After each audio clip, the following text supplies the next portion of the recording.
Human health आणि disease या टॉपिकमध्ये आपण टाईप्स ऑफ इम्युनिटी हा पॉईंट पाहत होतो.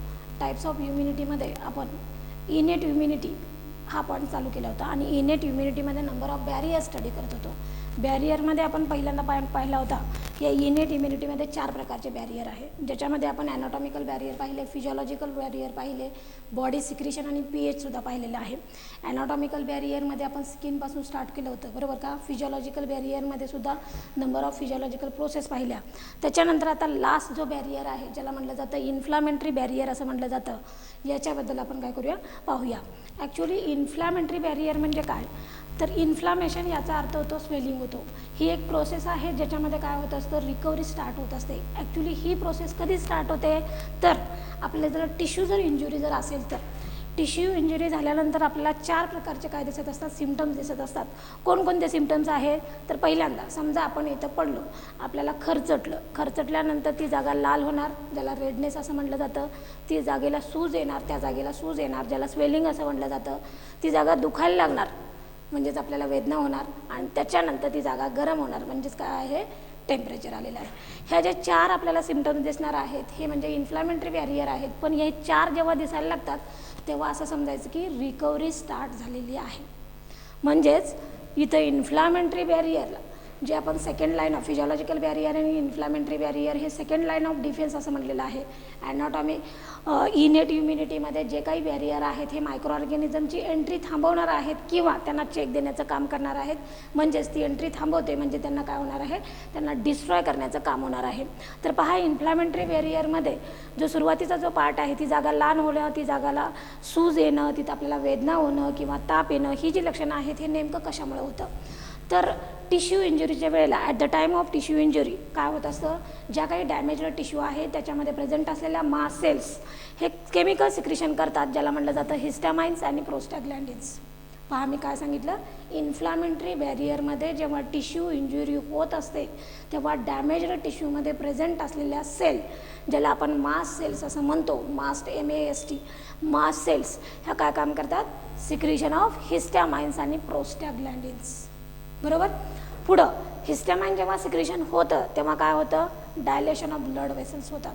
ब्लड वेसल्स डायलेट होतात, त्यामुळं ब्लड फ्लो वाढतो आणि ब्लड फ्लो वाढल्यामुळं त्या प्रेशरमुळे एक हीट क्रिएट होते, त्यामुळे ती जागा आपल्याला काय वाटते, गरम वाटते. त्याच्यानंतर ब्लड फ्लो वाढल्यामुळं ब्लड जास्त प्रमाणात तिथं जातं, म्हणून ती जागा काय होते, लाल होते. म्हणजे ब्लड फ्लो वाढला त्यामुळे ती आपल्याला दिसायला लाल दिसली. त्याच्यानंतर त्याच्यामध्ये हीटसुद्धा प्रोडक्शन व्हायला लागलं. आता या सगळ्यामध्ये काय होत असतं, परमिएबिलिटी ऑफ कॅपिलरीज ही जी प्रॉपर्टी आहे ही सुद्धा काय होत असते, इथं वाढलेली असतात. कॅपिलरीज ह्या थिन आणि परमिएबल असतात, पण या सिक्रिशनमुळं त्यांची परमिएबिलिटी काय होते, वाढत जाते. पुढं आता ती जागा गरम झाली, त्याच्यानंतर त्या जागेवरती थोडीशी उष्णता आपल्याला जाणवायला लागली, लाल दिसायला लागले. त्याच्यानंतर पुढे काय होणार आहे, ती जागा सुजल्यासारखी वाटणार आहे, म्हणजेच तिथं स्वेलिंग येणार आहे. आता हे स्वेलिंग कशामुळे येईल, तर पहा, जेव्हा डॅमेज टिश्यू होत असतो किंवा तिथं इंजुरी होत असते तेव्हा त्या डॅमेज झालेल्या पोर्शनमध्ये स्वेलिंग येतं. तर कशामुळे होतं, तर त्याच्यामध्ये ब्लडचं काय होत असतं, ब्लडमध्ये प्रेझेंट असलेले म्हणजेच प्लाझ्मामध्ये प्रेझेंट असलेले जे काही क्लॉटिंग फॅक्टर आहेत त्याच्याचबरोबर प्लाझ्मामध्ये अँटीबॉडीजसुद्धा प्रेझेंट असतात. हे जेव्हा एकत्र येतात ज्याला म्हटलं जातं काय, गॅदरिंग ऑफ ब्लड कॉम्पोनंट्स, ज्याच्यामध्ये क्लॉटिंग फॅक्टर आणि अँटीबॉडीज एकत्र येतात आणि एकत्र आल्यामुळं ती जागा फुगलेली वाटते, ज्याला काय म्हटलं जातं, स्वेलिंग असं म्हटलं जातं. म्हणजे इन्फ्लामेटरी बॅरियरमध्ये सुरुवातीला ती जागा लाल होणार, तिथं हीट प्रोडक्शन होतात आणि स्वेलिंग होणार, हा पार्ट आपल्याला समजलेला आहे. त्याच्यानंतर स्वेलिंग आल्यानंतर पुढे काय होतं, तर हे जे डिपॉझिशन झालेलं जे काही फ्लूइड आहे ते नर्व एंडला जातं आणि नर्व एंडमुळे हे काय होतं, तिथं आपल्याला सेन्सेशन व्हायला लागतं, कशाचं, पेनचं सेन्सेशन व्हायला लागतं. कारण टिश्यू काय झालेला असतो, डॅमेज झालेला असतो. एका नर्व सेलकडून दुसऱ्या नर्व एंड इकडे हा मटेरियल काय होत असतं, ट्रान्सफर होत असतं, त्यामुळे तिथं आपल्याला वेदना जाणवायला लागतात. ह्या सगळ्या ज्या 4 स्टेप्स आहेत याला म्हटलं जातं इन्फ्लामेटरी बॅरियर. इन्फ्लामेटरी बॅरियरमुळे काय होत असतं की पॅथोजन पुढे ट्रान्सफर होत नाही, पॅथोजन काय होत नाही, पुढच्या टिश्यूकडे ट्रान्सफर होत नाही, त्याला तिथंच काय केलं जातं, डिस्ट्रॉय केलं जातं. कारण का, ह्या सगळ्याचा इफेक्ट कशावरती होणार आहे, या सगळ्यामुळं रेडनेस, स्वेलिंग आणि पेनमुळं काय होणार आहे, ताप येणार आहे, ज्याला फीवर असं म्हटलं जातं. आणि ॲनाटॉमिकल बॅरियरमध्ये आपण पाहिलेलं आहे की ज्याच्यामध्ये काय, की जे काही ॲनाटॉमिकल आणि फिजिओलॉजिकल बॅरियर पाहिले, ज्याच्यामध्ये एक बॅरियर असा पाहिला होता की इलिव्हेटेड टेम्परेचर, म्हणजे वाढत्या टेम्परेचरला बॉडीपेक्षा, नॉर्मल बॉडी टेम्परेचरपेक्षा जेव्हा टेम्परेचर आपलं वाढतं तेव्हा त्या टेम्परेचरला पॅथोजन काय होऊ शकत नाही, जिवंत राहू शकत नाही. म्हणजे या इन्फ्लॅमेटरी बॅरियरचा एंड पॉईंट हा नेमका काय होणार आहे, इन्फ्लॅमेटरी बॅरियरमुळं पॅथोजनची ग्रोथ ही रिटार्ड होणार आहे, मल्टिप्लिकेशनचा रेट हा काय होणार आहे, थांबणार आहे. म्हणजेच इन्फेक्शनचे चान्स इथं काय होणार आहेत, कमी होणार आहेत किंवा स्टॉप होणार आहेत. म्हणून याला काय म्हटलं जातं, सेकंड लाईन ऑफ डिफेन्स असं म्हटलं जातं. म्हणजे फॅगोसायटिक जे बॅरियर पाहिले की ज्याच्यामध्ये मॅक्रोफेजेस आणि त्याच्यामध्ये कोण होतं, लिम्फोसाइट्स होते. हे काय करणार होते, एखाद्या पॅथोजनला किल करण्याचं काम करत होते. इथं सुद्धा या इन्फ्लॅमेटरी बॅरियरमुळे सुद्धा काय होणार आहे, पॅथोजन डिस्ट्रॉय होणार आहे. यांना काय म्हटलं जातं, सेकंड लाईन ऑफ डिफेन्स. आत्तापर्यंत आपण ॲनाटॉमिकल बॅरियर, फिजिओलॉजिकल बॅरियर, याच्यामधलं बॉडी सिक्रेशन आणि त्याच्यानंतर फॅगोसायटिक बॅरियर आणि इन्फ्लॅमेटरी बॅरियर हे पॉईंट पाहून झाले. हे पॉईंट कशामधले आहेत, इनेट इम्युनिटीमधले आहेत. इनेट इम्युनिटी म्हणजे काय, ज्याला आपण काय म्हणतो, inborn immunity. Immunity start from birth, किंवा बर्थपासून, जन्माला आल्यापासून जी इम्युनिटी आपल्या बॉडीमध्ये आहे, ज्याला म्हटलं जातं इनेट इम्युनिटी असं म्हटलं जातं. ह्या इनेट इम्युनिटीसाठी नंबर ऑफ बॅरियर काम करत असतात. ह्या बॅरियरमुळं काय होऊ शकतं, आपल्या बॉडीमध्ये पॅथोजनची एंट्री कमी प्रमाणात जाते किंवा आपली इम्युन सिस्टीम काय होत असते, एनहान्स होत असते. पुढं त्याच्यानंतर या इनेट इम्युनिटीमधले जे नेक्स्ट बॅरियर आहेत की जे सपोर्टिव्ह मेकॅनिझमसाठी काम करत असतात, याच्यामध्ये कोण येतं, नॅचरल किलर सेल्स येतात आणि कॉम्प्लिमेंट सिस्टीम येत असते. ॲक्च्युली नॅचरल किलर सेल्स ह्या कुणावरती अटॅक करत असतात, कॅन्सरस सेल्सवरती अटॅक करत असतात. आणि त्याच्याचबरोबर आपण एक बॅरियरमध्ये पॉईंट पाहिला होता बॉडी सिक्रेशनमध्ये, सायटोकायनिनचा, की ज्याच्यामध्ये इंटरफिरॉनचं सिक्रेशन होतं. इंटरफिरॉनच्या सिक्रेशनमुळे पॅथोजनच्या सेलला होल पडत असतं आणि तो काय होत असतं, त्यांना व्हायरस इन्फेक्टेड सेल असं म्हटलं जातं. आणि व्हायरस इन्फेक्टेड सेल ह्या नेहमी नेबरिंग सेलला स्टिम्युलेट करत असतात for the secretion of protein, आणि त्याच्यामुळं त्यांच्यामध्ये रेजिस्टन्स पॉवर येत असते व्हायरसच्या अगेन्स्ट. हा पार्ट आपण पाहिला होता. पण इथं नॅचरल किलर सेल्स त्याला सपोर्टिव्ह मेकॅनिझममध्ये काम करत असतात की ज्याच्यामध्ये ते अटॅक करतात कॅन्सर सेलबरोबर. आणि त्या अशा ज्या सेल्स ज्या काय आहेत, व्हायरस इन्फेक्टेड सेल आहेत. काही व्हायरसमुळं ज्या सेल इन्फेक्टेड झालेले आहेत किंवा ज्या सेलला व्हायरसचं इन्फेक्शन झालेलं आहे, अशा सेलवरती हे काम करत असतात. तर हे नेमकं काय काम करत असतात, तर ज्या नॅचरल किलर सेल्स आहेत ह्या व्हायरस इन्फेक्टेड सेलमधले जे प्लाझ्मा मेम्ब्रेन आहे त्याच्यावरती अटॅक करतात आणि त्याच्यावरती एक होल्स पाडतात. किंवा कॅन्सर सेलमध्ये सुद्धा काय होत असतं, होल तयार करण्याचं काम करत असतात. त्याच्यामुळं काय होत असतं की होल तयार केल्यामुळं त्यांच्यामधला प्लाझ्मा मेम्ब्रेन हे काय होतं, डॅमेज होतो किंवा लीक होतो. त्याच्यामधलं मटेरियल बाहेर येतं किंवा बाहेरचं मटेरियल काय होऊ शकतं, आतमध्ये जाऊ शकतं. त्यामुळे ती सेल काय होऊ शकते, बस्ट होऊ शकते. याला म्हटलं जातं सपोर्टिव्ह मेकॅनिझममध्ये नॅचरल किलर सेल्स हे इम्युन सिस्टीमसाठी किंवा इनेट इम्युनिटीसाठी सपोर्टिव्ह मेकॅनिझममध्ये काम करत असतात. त्याच्यानंतर आहे कॉम्प्लिमेंट सिस्टीम. कॉम्प्लिमेंट सिस्टीम म्हणजे काय, तर आपल्या बॉडीमध्ये नंबर ऑफ काय आहेत, बॉडी म्हणजे ब्लडमध्ये नंबर ऑफ काय आहेत, सिरम प्रोटीन्स प्रेझेंट आहेत. जवळजवळ त्यांचा नंबर किती आहे, 30 सिरम प्रोटीन्स.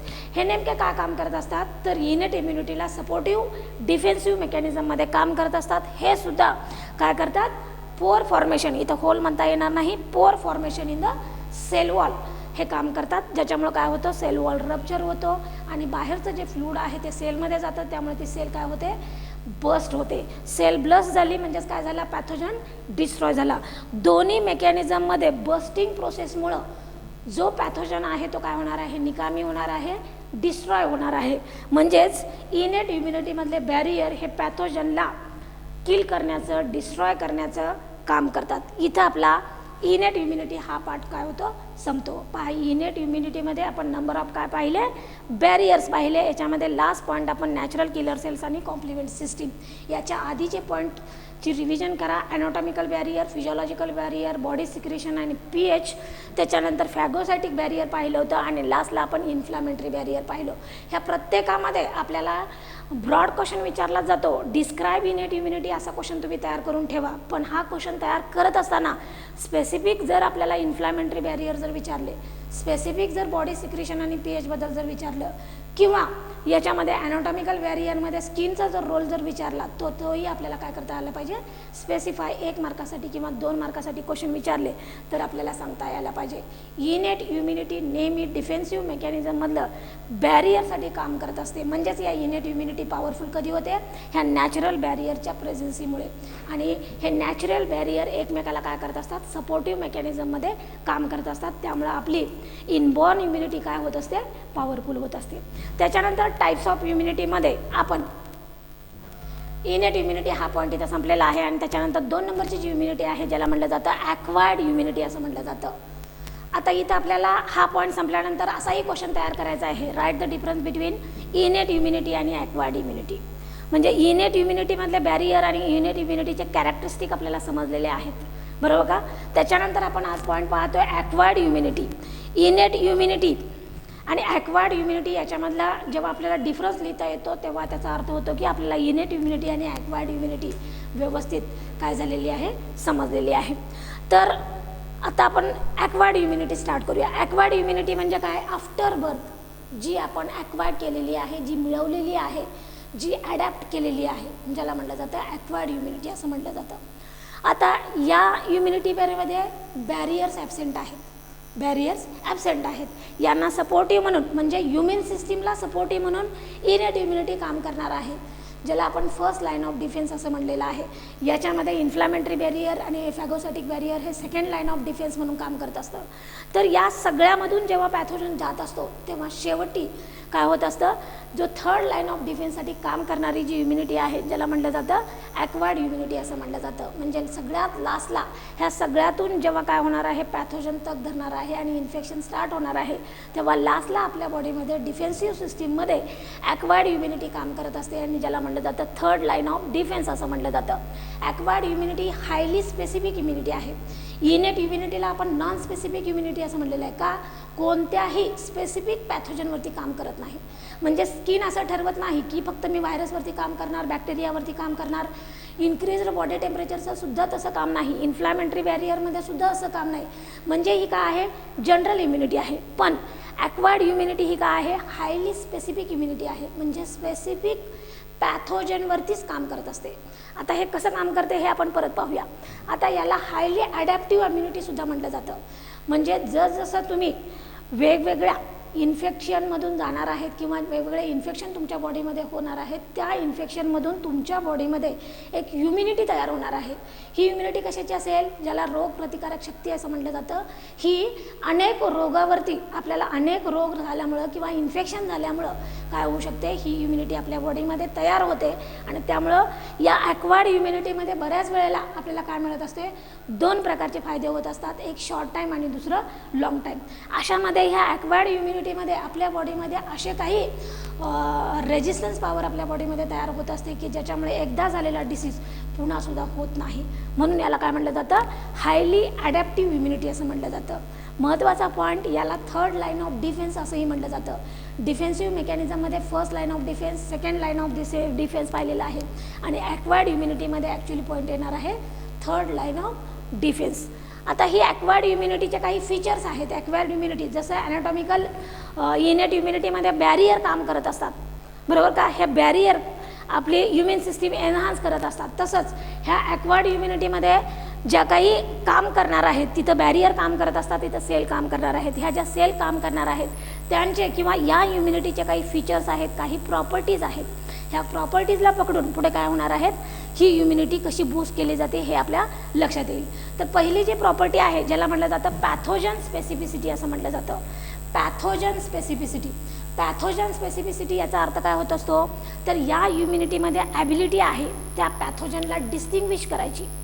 म्हणजेच specific to each type of pathogen, म्हणजे यांच्यामध्ये ॲबिलिटी आहे to distinguish each pathogen.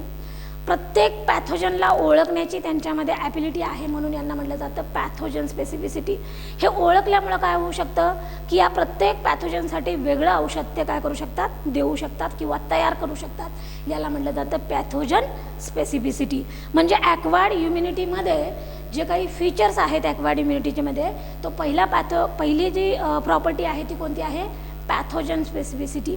Specificity याचा अर्थ काय, प्रत्येक पॅथोजनसाठी ही ॲक्वायर्ड इम्युनिटी वेगवेगळ्या पद्धतीनं काय करणार आहे, काम करणार आहे. इनेट इम्युनिटीमध्ये तसं नाही. इनेट इम्युनिटी ही कशी आहे, नॉन स्पेसिफिक आहे, सगळ्यासाठी सारखे रूल आहेत. इथं मात्र तसं नाही, प्रत्येक पॅथोजनसाठी वेगवेगळे काय आहेत, इथं केमिकल्स आहेत किंवा सेल्स काम करणार आहेत. त्याच्यानंतर या इम्युनिटीमध्ये अशी एक ॲबिलिटी आहे ते जे काय करू शकतात, जे नंबर ऑफ व्हरायटी ऑफ जे पॅथोजन आहेत, ज्याला म्हटलं जातं डायव्हर्सिटी, जी विविधता आहे पॅथोजनमधली ती ओळखण्याची कपॅसिटी यांच्यामध्ये आहे. याला म्हटलं जातं recognise wide variety of pathogen.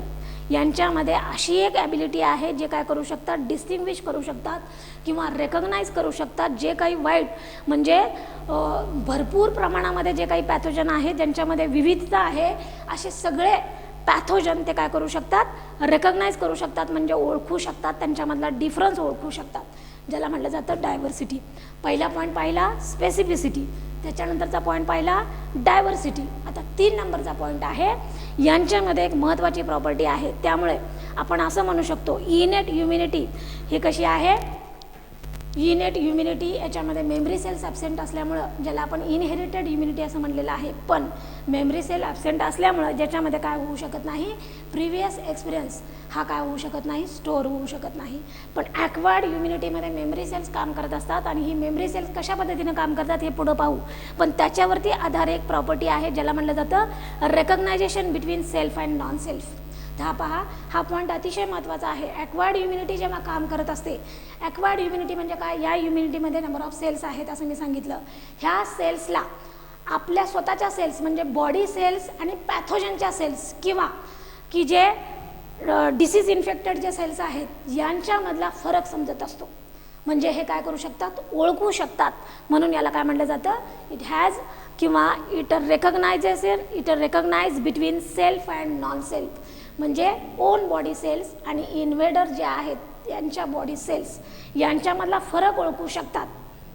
He property कुणाची आहे. आता ह्या फरक ओळखू शकल्यामुळं काय होऊ शकतं की फक्त पॅथोजनवरतीच अटॅक होऊ शकतो, नाहीतर असं एखादं केमिकल सिक्रेशन होतं आणि त्या केमिकलमुळं पॅथोजनही किल होईल आणि आपल्या बॉडी सेल्सही किल होतील, बरोबर का. असं होत नाही का, कारण ॲक्वायर्ड इम्युनिटीमध्ये अशा सेल्स आहेत किंवा यांच्या ते काय करू शकतात की सेल्फ आणि नॉन सेल्फ म्हणजे ओन बॉडी सेल्स आणि त्याच्यानंतर पॅथोजनच्या बॉडी सेल्स यांच्यामधलं किंवा पॅथोजन सेलमधला डिफरन्स यांना काय करता येतो, ओळखता येतो. त्याच्यानंतर एक सगळ्यात महत्त्वाची आणि लास्ट प्रॉपर्टी आहे इम्युनॉलॉजिकल मेमरी अबाउट पॅथोजन. ही सगळ्यात महत्त्वाची काय आहे, प्रॉपर्टी आहे. जसं इनेट इम्युनिटीमध्ये सांगितलं की मेमरी स्टोअर होत नाही, तिथं काय करत असतात, फक्त बॅरियर काम करत असतात. इन जनरल स्पेसिफिसिटी आहे. तर इथं काय आहे, मेमरी सेल्स काम करत असतात. आता मेमरी सेल म्हणजे काय, तर डिफेन्सिव्ह मेकॅनिझममध्ये जेव्हा एखादा पॅथोजनचा अटॅक होत असतो तेव्हा पॅथोजनचा अटॅक असल्यानंतर नंबर ऑफ सेल्स तयार होतात आणि त्याच्यापैकी काही सेल हे मेमरी सेल म्हणून काम करत असतात. आता मेमरी सेल म्हणजे काय, हे लक्षात काय ठेवतात किंवा इन्फॉर्मेशन स्टोअर काय करत असतात, तर जेव्हा पॅथोजनचा अटॅक होतो तेव्हा आपल्या बॉडीमध्ये काय होत असते, एक इम्युन रिस्पॉन्स डेव्हलप होतो. इम्युन रिस्पॉन्स डेव्हलप होतो आणि हा जो रिस्पॉन्स आहे हा रिस्पॉन्स स्टोअर करण्याचं काम करत असतात. आता हा जो रिस्पॉन्स पहिल्यांदा डेव्हलप होतो त्याला म्हटलं जातं फर्स्ट इन्काउंटर असं म्हटलं जातं. जेव्हा सेम पॅथोजन सेकंड टाईमला अटॅक करत असतो तेव्हा ह्या मेमरी सेलमध्ये इन्फॉर्मेशन स्टोअर असते, कोणती, इम्युन रिस्पॉन्सची. त्यामुळं सेकंड टाईमला जेव्हा सेम पॅथोजन आपल्या बॉडीवरती अटॅक करत असतो तेव्हा सेकंड इन्काउंटर हा कसा असतो, क्विक असतो. का, कारण याच्यासाठी लागणारं औषध म्हणजे जे केमिकल म्हणजेच काय आहे, म्हणजे अँटीबॉडी आपल्या बॉडीमध्ये काय असतात, तयार असतात. त्यामुळं याच्यामध्ये काय लागत असतो, वेळ फार कमी किंवा क्षणिक लागत असतो आणि त्यामुळं काय होऊ शकते, डे बाय डे आपली ॲक्वायर्ड इम्युनिटी काय होऊ शकते, एनहान्स होऊ शकते किंवा हायली ॲडॅप्टिव्ह होऊ शकते. कशामुळे, due to presence of immunological memory. हा पॉईंट महत्त्वाचा आहे. इम्युनॉलॉजिकल मेमरी म्हणजेच इम्युन सिस्टीममध्ये किंवा डिफेन्सिव्ह मेकॅनिझममध्ये एखाद्या पॅथोजनची एंट्री झाल्यानंतर कशा पद्धतीचा रिस्पॉन्स तयार होतो हे जे स्टोअर केलं जातं, याची जी इन्फॉर्मेशन स्टोअर केली जाते याला म्हटलं जातं इम्युनॉलॉजिकल मेमरी अबाउट पॅथोजन. म्हणजे 4 प्रकारच्या फीचर्समुळं हायली स्पेसिफिक टू पॅथोजन, प्रत्येक पॅथोजनसाठी वेगळं औषध किंवा प्रत्येक पॅथोजनला मारण्याचा किंवा इम्युन रिस्पॉन्स हा वेगळा असतो, म्हणून याला म्हटलं जातं पॅथोजन स्पेसिफिसिटी असं म्हटलं जातं. 2 नंबरला डायव्हर्सिटीमध्ये जे काही वाईल्ड व्हरायटी आहे पॅथोजनची, ह्या प्रत्येकाला ओळखण्याची क्षमता ही ॲक्वायर्ड इम्युनिटीमध्ये आहे. हे ओळखल्यामुळं काय होऊ शकतं की त्याच्यासाठी बरोबर जे आपल्या बॉडीमधलं केमिकल आहे ते काय होऊ शकतं, मॅच केलं जाऊ शकतं किंवा त्याचं प्रोडक्शन होऊ शकतं. त्याच्यानंतर ॲक्वायर्ड इम्युनिटी आणखी हायली ॲडॅप्टिव्ह कधी होईल, जेव्हा त्यांच्यामध्ये काय असेल ते डिफरन्शिएट करू शकतील सेल्फ आणि नॉन सेल्फ. आणि त्याच्यानंतर मेमरी, इम्युन रिस्पॉन्सची इन्फॉर्मेशन स्टोअर असल्यामुळं सेकंड इन्काउंटर सेम पॅथोजनचा जरी आला तरी काय होऊ शकते, याच्यामध्ये मेमरी प्रेझेंट असल्यामुळं सेकंड इन्काउंटर हा क्विक होतो किंवा आपल्याला डिसीज होत नाही. जेव्हा डिसीज होत नाही तेव्हा आपण काय म्हणतो, माझी इम्युन सिस्टीम चांगली झाली किंवा इम्युन रिस्पॉन्स चांगला आहे. यालाच म्हटलं जातं ॲक्वायर्ड इम्युनिटी असं म्हटलं जातं. म्हणजे इम्युन रिस्पॉन्स चांगला होतो याचा अर्थ आपल्याकडे काय आलेली आहे, ॲक्वायर्ड इम्युनिटी आलेली आहे. ही हायली ॲडॅप्टिव्ह सुद्धा काय आहे, होत आहे. हे झाले 4 फीचर्स. त्याच्यानंतर आपण पाहणार आहोत types of acquired immunity. Acquired immunity ही अँटीजेनिक रिस्पॉन्समुळं काय होणार आहे, अँटीजेनिक स्टिम्युलेशनमुळं तयार होणार आहे. ॲक्वायर्ड इम्युनिटीच्या बाबतीमध्ये जर सांगायचं जर झालं तर याच्यामध्ये बॅरियर काम करत नाहीत, इनेट इम्युनिटीमध्ये बॅरियर काम करत असतात. ते नॉन स्पेसिफिक आहे, हे स्पेसिफिक आहे. तर एक महत्त्वाचा पॉईंट आहे, ॲक्वायर्ड इम्युनिटी ही फक्त काय आहे, कॉटेटमध्ये प्रेझेंट आहे, वर्टिब्रेटामध्ये प्रेझेंट आहे ॲक्वायर्ड इम्युनिटीच्या बाबतीमध्ये. आता ही ॲक्वायर्ड इम्युनिटी म्हणजे काय, हायली स्पेसिफिक आहे, हायली ॲडॅप्टिव्ह आहे. आपण ॲक्वायर करतो ड्युरिंग बर्थ, म्हणजे आफ्टर बर्थ हे काय केलेलं असतं, हे ॲक्वायर्ड केलं जातं. ह्या ॲक्वायर्ड इम्युनिटीचे 2 टाईप आहेत, ॲक्टिव्ह इम्युनिटी आणि पॅसिव्ह इम्युनिटी. याच्यावरती आपल्याला क्वेश्चन फार महत्त्वाचा विचारला जाऊ शकतो. Write the difference between active immunity and passive immunity. हा तर इन जनरल क्वेश्चन आहेच, पण डिस्क्राईब काय म्हटलं जातं, टाईप्स ऑफ ॲक्वायर्ड इम्युनिटी. ह्या ॲक्वायर्ड इम्युनिटीमध्ये 2 टाईप सांगितले. कोणते, ॲक्वायर्ड ॲक्टिव्ह इम्युनिटी, लक्षात ठेवायचं, ॲक्टिव्ह इम्युनिटी आणि पॅसिव्ह इम्युनिटी. याच्या आधी फक्त ॲक्वायर्ड हा शब्द आपल्याला काय करायचा आहे, जोडायचा आहे. तर पाहूया ॲक्टिव्ह इम्युनिटी म्हणजे काय आणि पॅसिव्ह इम्युनिटी म्हणजे काय. परत या ॲक्टिव्ह इम्युनिटीचे 2 प्रकार पडतात, natural active immunity, artificial active immunity. Passive इम्युनिटीचे परत 2 प्रकार, नॅचरल पॅसिव्ह इम्युनिटी आणि आर्टिफिशियल पॅसिव्ह इम्युनिटी. याच्या आधी प्रत्येक वेळेला काय आहे, ॲक्वायर्ड हा वर्ड आहे. तर ॲक्वायर्ड ॲक्टिव्ह इम्युनिटीबद्दल आपण पाहूया. ॲक्वायर्ड ॲक्टिव्ह इम्युनिटी म्हणजे नेमकं काय, तर ही जी इम्युनिटी आहे ही स्पेसिफिक इम्युनिटी अँटीजेनिक स्टिम्युलेशनमुळे होत असते. जेव्हा आपण फर्स्ट लेक्चरला आपण पाहिलं होतं what is mean by antigen, तर मी काय सांगितलं होतं, सोप्या लँग्वेजमध्ये अँटीजनला लक्षात ठेवायचं. अँटीजन म्हणजे काय आहे, पॅथोजनचं टॉक्झिन आहे. अँटीजन म्हणजे काय आहे, फॉरेन सबस्टन्स आहे. याचा अर्थ काय होतो, ॲक्वायर्ड ॲक्टिव्ह इम्युनिटी ही कधी तयार होते, तर जेव्हा पॅथोजनची एंट्री आपल्या बॉडीमध्ये येते, म्हणजेच अँटीजन आपल्या बॉडीमध्ये येतात आणि अँटीजनच्या स्टिम्युलेशनमुळं ही इम्युनिटी काय होत असते, डेव्हलप होत असते. म्हणून याला काय म्हटलं जातं, acquired active immunity developed by antigenic stimulation. ही इम्युनिटी कधी डेव्हलप होते आपल्या बॉडीमध्ये, जेव्हा पॅथोजन आपल्या बॉडीमध्ये एंट्री करतो, बरोबर का. या पॅथोजनमध्ये बॅक्टेरिया असेल किंवा व्हायरस असेल, त्याची जेव्हा अँटीजन आपल्या बॉडीमध्ये येणार आहेत तेव्हा आपल्या डिफेन्सिव्ह मेकॅनिझमला स्टिम्युलेशन मिळणार आहे आणि या स्टिम्युलेशनमध्ये जी इम्युनिटी डेव्हलप होणार आहे किंवा बिल्ड होणार आहे, ज्याला म्हटलं जातं ॲक्वायर्ड ॲक्टिव्ह इम्युनिटी. आता या इम्युनिटीचा जो इफेक्ट आहे तो लॉंग लाईफ असतो, म्हणजे मरेपर्यंत ही राहू शकतो. या इम्युनिटीचा जो इफेक्ट आहे तो लॉंग लाईफ असू शकतो. आता या ज्या ॲक्टिव्ह इम्युनिटीमध्ये आपण जे 2 प्रकार पाहणार आहोत, याच्यामध्ये पहिला जो आहे तो नॅचरल ॲक्वायर्ड ॲक्टिव्ह इम्युनिटी आणि दुसरा आहे artificial acquired active immunity. Natural acquired active immunity याचा अर्थ काय, ॲक्टिव्ह इम्युनिटी म्हणजे पॅथोजनची एंट्री होणार आणि त्याच्यानंतर आपल्यामध्ये इम्युनिटी तयार होणार. आता ही 2 प्रकारे होऊ शकते, एक नॅचरली आणि दुसरी मॅनमेड किंवा ज्याला काय म्हटलं जातं कृत्रिमरित्या किंवा आर्टिफिशियली. जेव्हा नॅचरली हे कधी बिल्ड होईल, तर जेव्हा आपल्याला बॅक्टेरिया किंवा व्हायरसचं इन्फेक्शन होईल. हे इन्फेक्शन झाल्यानंतर काय होणार आहे, याच्यापासून आपल्याला लॉंग लाईफ इम्युनिटी मिळणार आहे. फॉर एक्झाम्पल कशामध्ये मिळणार आहे, काही diseases, for example chicken pox आहे किंवा गोवरचा अटॅक आहे. आपल्याला एकदा एक लक्षात ठेवा, गोवर कांजण्या एकदा झाल्यानंतर पुन्हा होत नाहीत, बरोबर का, असं म्हटलं जातं. हा जो प्रकार आहे तो कशाचा आहे, ॲक्टिव्ह इम्युनिटीचा आहे.